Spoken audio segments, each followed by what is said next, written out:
पापा की आंगनवाई बेटी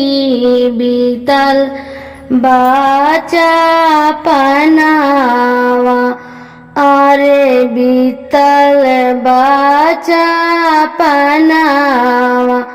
चाचा की आंगनवाई बेटी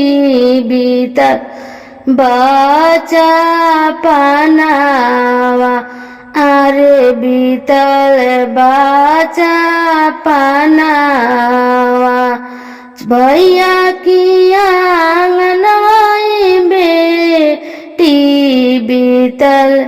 बाचा पनावा अरे बीतल बाचा पनावा खाता पियाता हो बेटी भइलु होशियानावा अरे भइलु होशियानावा खाता पियाता हो बेटी भइलु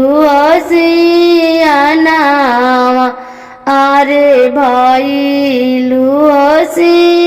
होशियानावा अरे खाता पियाता हो बेटी भइलु होशियानावा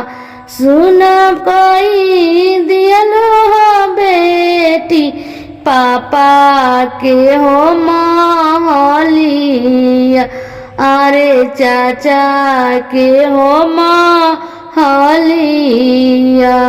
पापा की आंगनवाई बेटी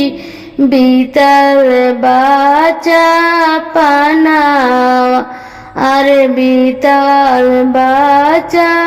पनावा सुना कही दियलु हो बेटी